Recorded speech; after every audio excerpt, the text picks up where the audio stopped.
పాపం అంటే ఏంటి మీ దృష్టిలో? పాపం అంటే వ్యభిచారం, మర్డర్ అనుకుంటున్నారా? ಪಾಪ ಅಂದ್ರೆ ಏನು ನಿಮ್ಮ ದೃಷ್ಟಿಯಲ್ಲಿ? ಪಾಪ ಅಂದ್ರೆ ವ್ಯಭಿಚಾರ, ಕೊಲೆ ಅಂತ ಅನ್ಕೊಂಡಿದ್ದೀರಾ? ప్రేమించకపోవడమే పాపం. ಪ್ರೀತಿ ಮಾಡದೇ ಇರೋದೇ ಪಾಪವಾಗಿದೆ. ಪ್ರಾಣం పెట్టిన దేవుణ్ణి నువ్వు ప్రేమించకపోతే అదే పెద్ద పాపం. ಪ್ರಾಣವನ್ನ ಕೊಟ್ಟಂತಹ ಕರ್ತನನ್ನ ಪ್ರೀತಿ ಮಾಡದೆ ಹೋದ್ರೆ ಅದೇ ಮಹಾ ದೊಡ್ಡ ಪಾಪವಾಗಿದೆ. ಮೊದಲನೇ ಆಜ್ಞೆ ఏంటి?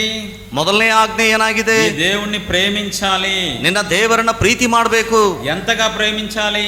ಎಷ್ಟು ಮಟ್ಟಿಗೆ ಪ್ರೀತಿ ಮಾಡಬೇಕು? పూర్ణ హృదయంతో, ಪೂರ್ಣ ಹೃದಯದಿಂದ, పూర్ణ ಆತ್ಮతో, ಪೂರ್ಣ ಆತ್ಮದಿಂದ, పూర్ణ వివేకంతో ప్రేమించాలి. ಪೂರ್ಣ ವಿವೇಕದಿಂದ ಪ್ರೀತಿ ಮಾಡಬೇಕು. ఆయన నిన్ను ఎలా ప్రేమిస్తున్నారో ಆತನು ನಿನ್ನನ್ನು ಹೇಗೆ ಪ್ರೀತಿ ಮಾಡ್ತಿದ್ದಾನೋ ఆయన అలా ప్రేమిస్తున్నావా? ನೀವು ಆತನನ್ನ ಪ್ರೀತಿ ಮಾಡ್ತಾ ಇದ್ದೀರಾ? అలా ప్రేమిస్తేనే పరలోకంలో నీకు సీట్ ఉంటుంది.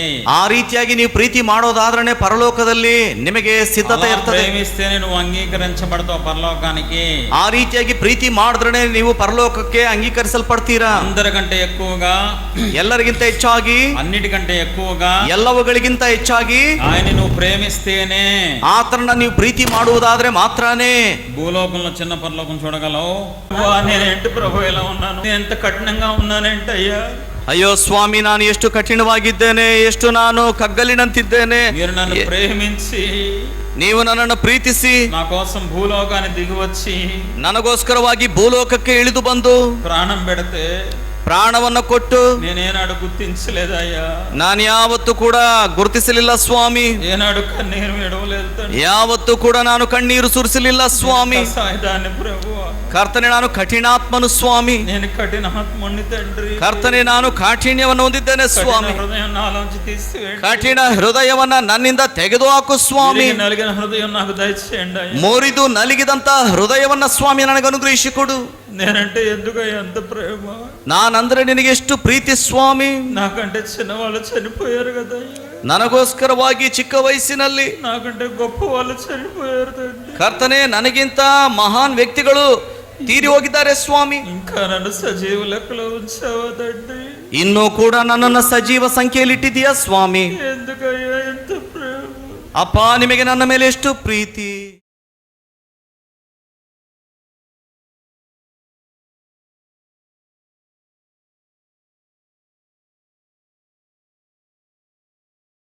ఎంతమంది ఆయన త్యాగాన్ని నేను ధ్యానించట్లేదని పాపాన్ని ఒప్పుకుంటారు? కన్నీళ్లతో, పెదాలతో వద్దండి. ಎಷ್ಟು ಮಂದಿ ಆತನ ತ್ಯಾಗವನ್ನ ನಾನು ಒಪ್ಪಿಕೊಳ್ತೇನೆ ಎಂಬುದು ಯಥಾರ್ಥವಾಗಿ ಪ್ರಾಮಾಣಿಕತೆಯಿಂದ ಎಷ್ಟು ಮಂದಿ ಆತನ ತ್ಯಾಗವನ್ನು ಒಪ್ಪಿಕೊಳ್ತೇನೆ ಎಂಬುದಾಗಿ ಹೇಳ್ತೀರಾ? సేవకులైన విశ్వాసులైన ಸೇವಕರಾದ್ರು ವಿಶ್ವಾಸಿಗಳಾದ್ರು దేవుని ఎదురు అందరూ ఒకటే. బైబిల్ అందరికీ ఒకటే. సేవకులని స్పెషల్ ఏమి ఉండదు. నిన్ వాత్సల్యవ నిన్ బాహుగలಲ್ಲಿ ನಿನ್ ಕೃಪೆ ಕನಿಕರವ ತೋರಿಸಯ್ಯ. ఉన్నావులే ప్రతి క్షణమున కలిసున్నావులే ప్రతి అడుగున. ತಗ್ಗಿಸಿಕೊಂಡು ಜೀವಿಂಚడం ವಲ್ಲ, ತಗ್ಗಿಸಿಕೊಂಡು ನಾವು ಜೀವನ ನಾವು ಮಾಡುವಾಗ మన ಕ್ರಿಯೆలు చూసి ನಮ್ಮ ಕಾರ್ಯಗಳನ್ನು ನೋಡಿ ಪರಲೋಕమందున్న దేవుణ్ణి, ಪರಲೋಕದಲ್ಲಿರುವಂತ ದೇವರನ್ನ ಸಮಾಜమంతా ಸಮಾಜದಲ್ಲೆಲ್ಲ మహిమపరచబడేలా ಮಹಿಮೆ ಉಂಟು ಮಾಡುವ ರೀತಿಯಲ್ಲಿ మనం జీవించినట్లయితే ನಾವು ಜೀವಿಸುವುದಾದರೆ నువ్వు పరలోకానికి, ನೀನು ಪರಲೋಕಕ್ಕೆ. ఇది దేవుని చిత్తానుసారంగా జరుగుతున్నటువంటి కార్యం. దేవునికే మహిమ, ఘనత, గౌరవాలు కలుగును గాక. మేము ಅನ್ಕೊಂಡ ರೀತಿగా ನಾವು ನೆನೆಸಿದ ರೀತಿಯಲ್ಲಿ ಈ ಕೂಟವು ನಡೆಸಲ್ಪಡುತ್ತಾ ಇದೆ. ದೇವರ ಚಿತ್ತಾನುಸಾರವಾಗಿ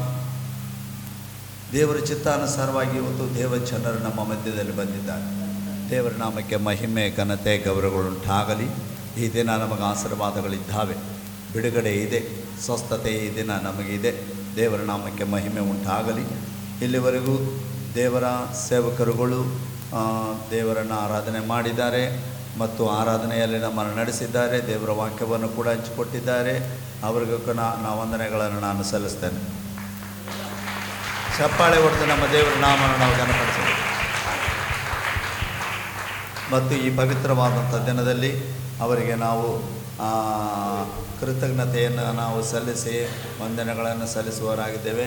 ಅಯ್ಯಗಾರಿಕೆ వందనాలు చెల్లించి మేము స్వాగతాన్ని కోరుతున్నాం. ನಾವು ಚಪ್ಪಾಳೆ ಹೊಡೆದು ನಿನ್ನ ಪರಿಶುದ್ಧವಾದ ರಕ್ತದಿಂದ, ಶ್ರೇಷ್ಠವಾದಂತ ನಿನ್ನ ರಕ್ತದಿಂದ ಕರ್ತನೇ ನಮ್ಮನ್ನು ತೊಳೆದು ಶುದ್ಧೀಕರಿಸು, ಕರ್ತನೇ ನಮ್ಮನ್ನು ತೊಳೆದು ಶುದ್ಧೀಕರಿಸು ಎಂಬುದಾಗಿ ಭಿನ್ನಯಿಸೋಣ ಪ್ರಿಯರೇ. ಕರ್ತನ ಹಸ್ತಕ್ಕೆ ಒಪ್ಪಿಸಿಕೊಡೋಣ. ಆತನ ಮಹಿಮೆ ಹಸ್ತಕ್ಕೆ ನಮ್ಮನ್ನು ಒಪ್ಪಿಸಿಕೊಡೋಣ. ಆತನ ಸನ್ನಿಧಿಯಲ್ಲಿ ನಾವು ದೇವರಿಗೆ ಒಪ್ಪಿಸಿಕೊಡೋಣ. ದಯೆಯು ಕನಿಕರವುಳ್ಳ ದೇವರು, ಆತ ನಮ್ಮನ್ನ ಶುದ್ಧೀಕರಿಸುವಾತನಾಗಿದ್ದಾನೆ. ಇಕ್ಕಟ್ಟಲ್ಲಿ ಸಹಾಯಕನೇ, ನಿನ್ನನ್ನೇ ಆರಾಧಿಸುವೆ. ಕಷ್ಟದಲ್ಲಿ ವಿಮೋಚಕನೇ, ನಿನ್ನನ್ನೇ ಆರಾಧಿಸುವೆ. ನನ್ ಬಾಳ ಜಯವೂ ನೀನೆ. ನಾವೆಲ್ಲರೂ ಹೇಳೋಣ, ನಿನ್ನನ್ನೇ ಆರಾಧಿಸುವೆ.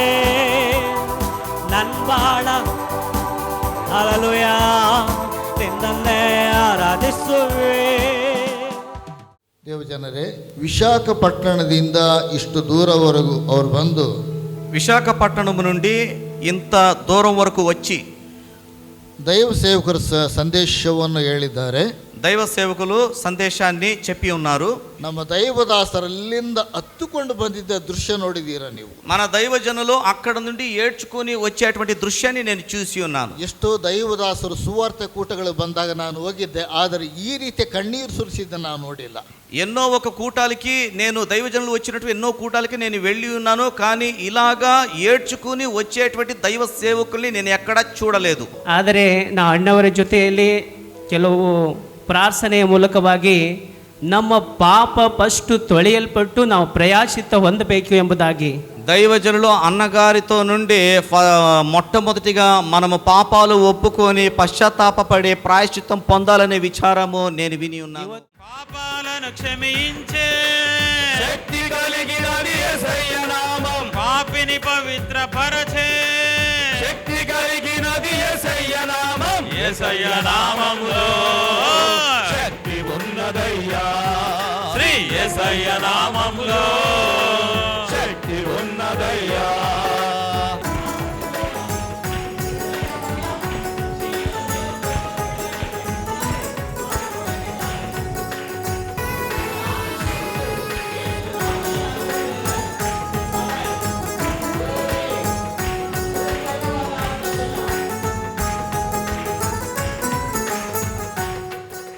ಅವರು ವಿಶಾಖಪಟ್ಟಣದಿಂದ ಬಂದಂಥ ಸೇವಕರ ಮೂಲಕವಾಗಿ ದೇವರು ಮಾತನಾಡಿದಂಥ ಮಾತು, విశాఖపట్నం నుంచి వచ్చినటువంటి దైవజనుడి ద్వారా దేవుడు మాట్లాడినటువంటి మాట, ಮೊದಲನೇದಾಗಿ ಕುಟುಂಬ, మొదటిగా కుటుంబము, ಗಂಡ ಹೆಂಡತಿ ಹೇಗಿರಬೇಕು, ఆ భార్య భర్త ఎలా ఉండాలి, ಹಾಗೆ ಮಕ್ಕಳ ಜೀವ ಹೇಗಿರಬೇಕು, అలాగే పిల్లలు ఎలాగా ఉండాలి. ಆ ವಿಷಯದಲ್ಲಿ ದೇವರ ವಾಕ್ಯವನ್ನು ತಿಳಿಸುವಾಗ ನನ್ನ ಮನಸ್ಸಿಗೆ ತುಂಬ ನೋವಾಯಿತು. ఆ విచారాలను గూర్చి దేవుని వాక్యమందు తెలియచేయుచుండగా నాకు చాలా ಸಂತೋಷమైంది. ಅದೇ ರೀತಿಯಾಗಿ ಹೆಂಡತಿ ಜೊತೆ ಯಾವ ರೀತಿಯಾಗಿ ನಡೆದುಕೊಳ್ಳಬೇಕು, ಮಕ್ಕಳ ಜೊತೆ ಯಾವ ರೀತಿಯಾಗಿ ನಡೆದುಕೊಳ್ಳಬೇಕು ಎಂಬುದಾಗಿ ನನಗೆ ತುಂಬಾ ಗಂಭೀರವಾಗಿ ಅರ್ಥವಾಯಿತು. అలాగే కుటుంబంలో సహోద్యోగులతో పిల్లలతో ఎలాగైతే మనము ఉండాలి, ఎలాగైతే మనం జీవించాలి అనే విచారాలు చెప్పుచుండగా నాకు ఎంతగో అది చాలా అర్థం అవడానికి సహాయపడింది. ఆ యేసయ్యకి తగినట్లుగా ప్రియ సేవకుడు కూడా తన్ను తాను తగ్గించుకొని తన జీవితంలో జరిగిన ప్రతి ఒక్క విషయాన్ని ఇంచుగా చెప్పి తన్ను తాను తగ్గించుకున్న విధానం బట్టి, ఇది మాత్రమే కాదు వాళ్ళు చేసిన అన్ని సేవలను బట్టి నేను దేవుని కృతజ్ఞత సల్లిస్తున్నాను. అది ముఖ్యంగా ఆయన చేసిన ప్రతి ఒక్క సేవ పేదవారి మధ్యంలో, అంగవికల మధ్యంలో, అది మాత్రమే కాకుండా విధవరాల మధ్యంలో ఆయన చేసిన సేవ నిజంగా ఎంతో నాటబడి ఉన్నది హృదయానికి. ఈ వాక్యాల కొరకై దేవ సేవకునికి వందనాలు, దేవునికి కూడా వందనాలు.